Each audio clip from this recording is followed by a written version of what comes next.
Hello, हमारा news channel news beats में आपका स्वागत है। मैं हूँ भूमिका। चीन से बचने के लिए 13 दिन की यात्रा के बाद ऐसे भारत आए थे दलाई लामा।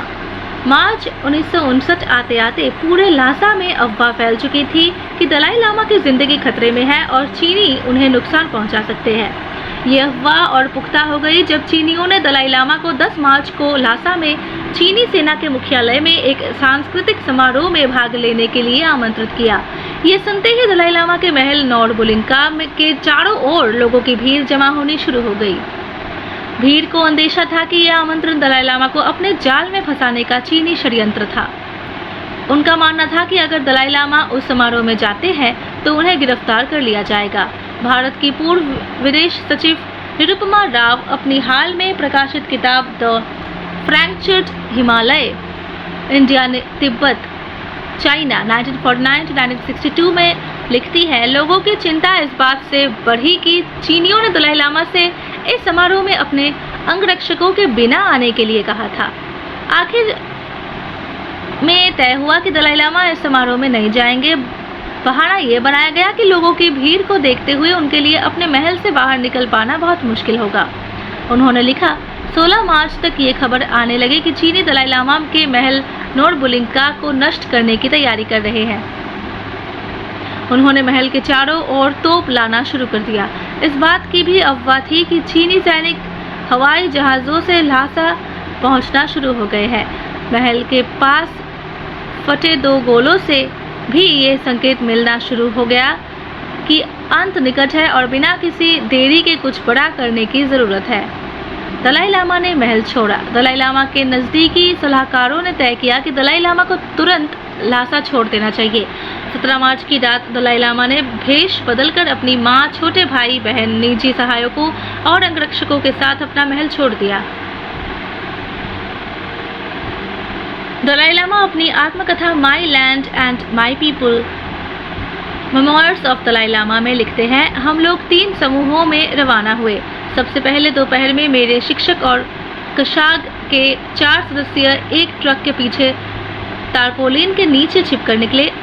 इसके बाद मेरी माँ, मेरा छोटा भाई तेंजिन चियोगाल, बहन सेरिंग डोलमा और मेरे चाचा भेष बदल कर निकले। मेरी माँ और बहन ने पुरुषों का भेष धारण किया हुआ था। वे लिखते हैं, रात 10 बजे मैं भी अपना चश्मा उतारकर एक साधारण तिब्बती सैनिक के भेष में चुबा और पतलून पहने हुए बाहर निकला। मेरे बाएं कंधे पर एक राइफल टंगी हुई थी। मेरे साथ मेरे चीफ ऑफ स्टाफ गदरंग और मेरे अंगरक्षकों के प्रमुख और बहनोई फुनस्टोक ताशी ताकला भी थे। उस मुश्किल सफर को याद करते हुए दलाई लामा ने लिखा, जब हम भीड़ को पार करते हुए बाहर निकले तो हमें किसी ने नहीं पहचाना।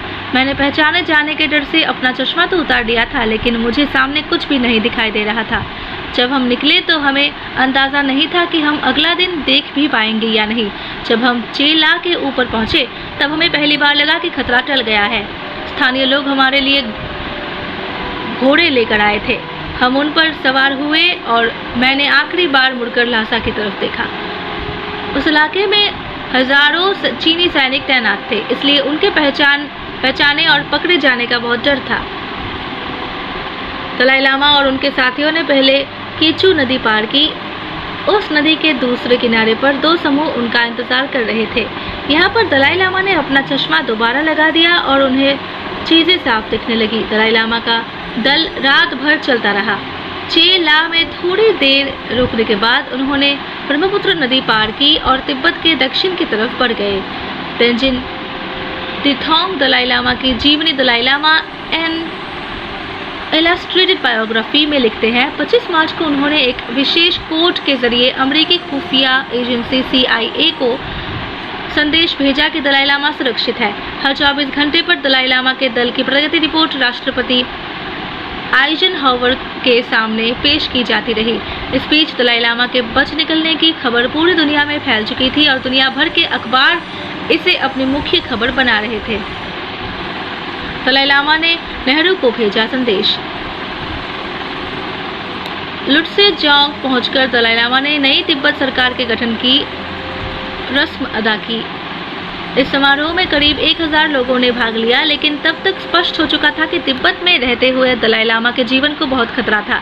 इसलिए भारत और अमेरिका को संदेश भेज गए कि दलाई लामा सीमा पार कर भारत में शरण लेना चाहते हैं।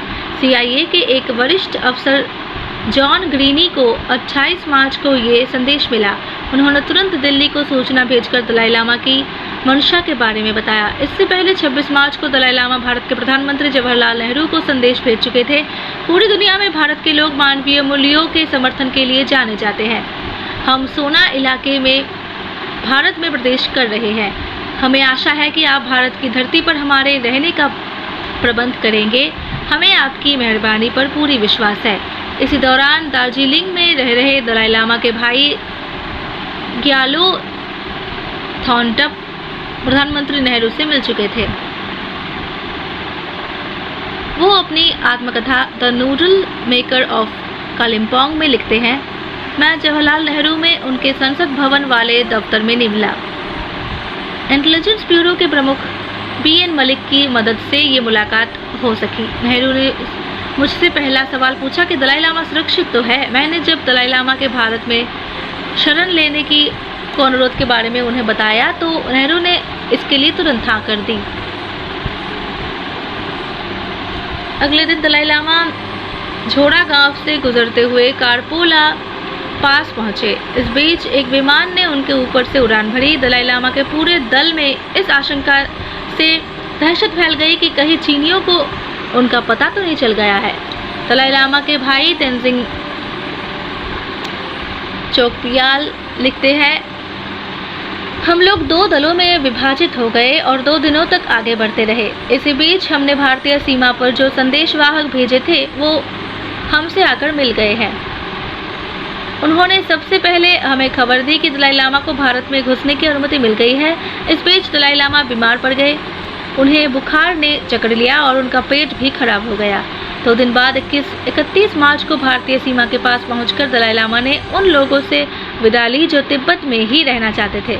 उन्होंने खास तौर से 2 रेडियो ऑपरेटरों अतहर और लॉन्से को धन्यवाद और आशीर्वाद दिया। 31 मार्च 1959 को दोपहर 2 बजे दलाई लामा ने अब के अरुणाचल प्रदेश के तवांग जिले में छूतागमू से याक की पीठ पर बैठकर भारतीय सीमा में प्रवेश किया। सीमा पर उनका इंतजार कर रहे सहायक पॉलिटिकल ऑफिसर TS मूर्ति ने उनका स्वागत करके प्रधानमंत्री नेहरू का संदेश उन्हें दिया। यही तय हुआ कि दलाई लामा के साथ आए सामान उठाने वाले मजदूर वापस तिब्बत भेज दिए जाएंगे और उनका सामान अब भारतीय मजदूर उठाएंगे। दलाई लामा और उनके करीबी परिवार को छोड़कर उनके दल के सभी सदस्यों के हथियार भारतीय प्रशासन को सौंप दिए गए।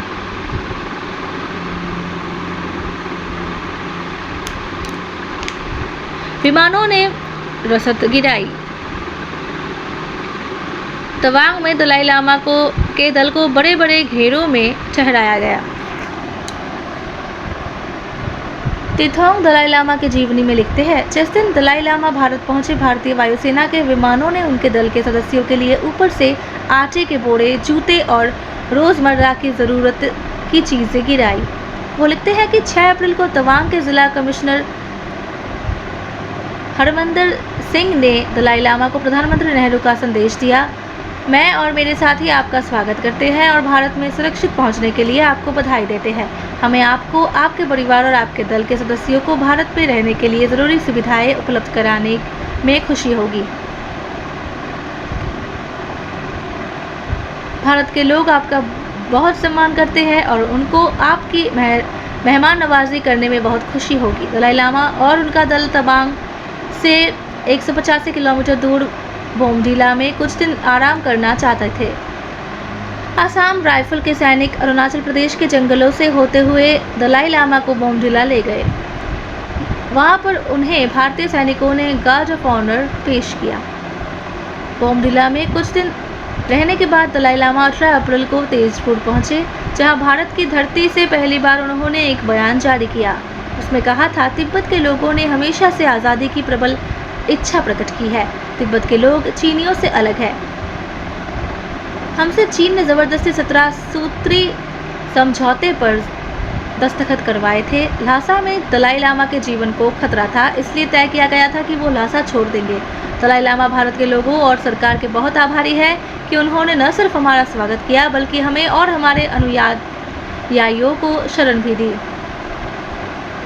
इस बीच चीन ने दलाई लामा को शरण देने के भारत के फैसले पर तीव्र प्रतिक्रिया देते हुए कड़े शब्दों में अपनी नाराजगी जताई। तेंजिन तिथोंग लिखते हैं, चीन ने तेजपुर वक्तव्य की निंदा करते हुए कहा कि तिब्बत की आज़ादी के बाद करना चीन सरकार पर एक तरह से हमला है। उन्होंने कहा कि भारत ने पंचशील समझौते के तहत स्वीकार कर लिया था कि तिब्बत चीन का अंग है। चीन के भारत पर आंतरिक मामलों में हस्तक्षेप करने का आरोप भी लगाया। चीन का गुस्सा और नेहरू से मुलाकात।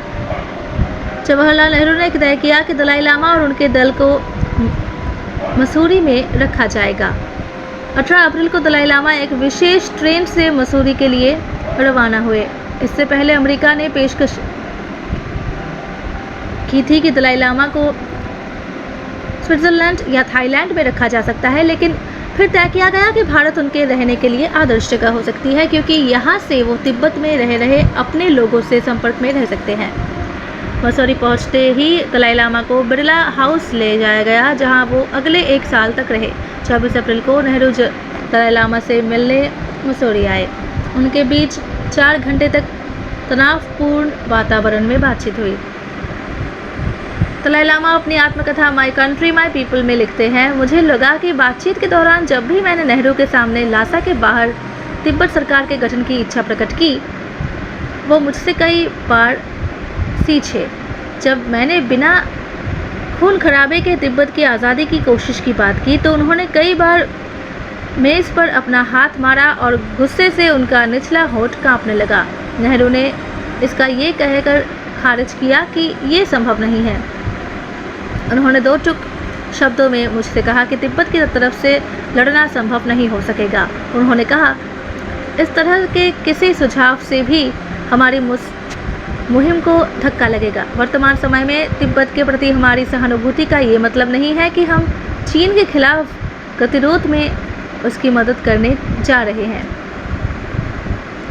उधर चीन को जैसे ही दलाई लामा के बच निकलने की खबर मिली, उसने तिब्बती लोगों पर अत्याचार करने शुरू कर दिए। 19 मार्च को हजारों महिलाएं चीन के खिलाफ नारे लगाते हुए दलाई लामा के समर्थन में सड़कों पर उतर आई।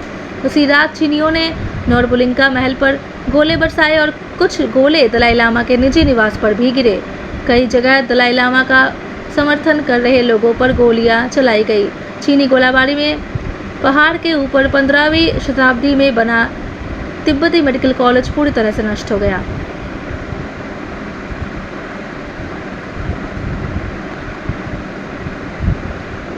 तेईस मार्च को चीनी सैनिकों ने पोटाला महल पर चीन का झंडा लहरा दिया। 24 मार्च आते आते तिब्बती लोगों के विद्रोह को पूरी तरह से कुचल दिया गया। 28 मार्च को तिब्बत की स्थानीय सरकार को बर्खास्त कर दिया गया और चीन का विरोध करने वाले लोगों को देशद्रोही की संज्ञा दी गई।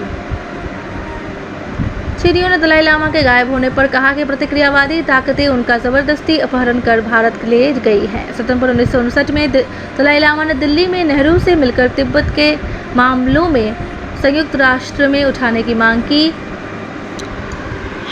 जिसे नेहरू ने सिरे से खारिज कर दिया।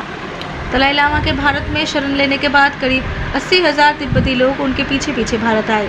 उनको तेजपुर के पास मीसामारी और भूटान की सीमा के पास बक्साद्वार शरणार्थी शिविरों में ठहराया गया। बाद में भारत सरकार ने दलाई लामा और उनके साथियों को धर्मशाला में बसाने का फैसला किया। दलाई लामा को भारत में शरण देने की दूरगामी परिणाम। दलाई लामा को भारत में शरण दिए जाने के बाद से ही भारत चीन संबंधों में खचास आनी शुरू हो गई। भारत में आम लोगों की सहानुभूति भी दलाई लामा के साथ थी।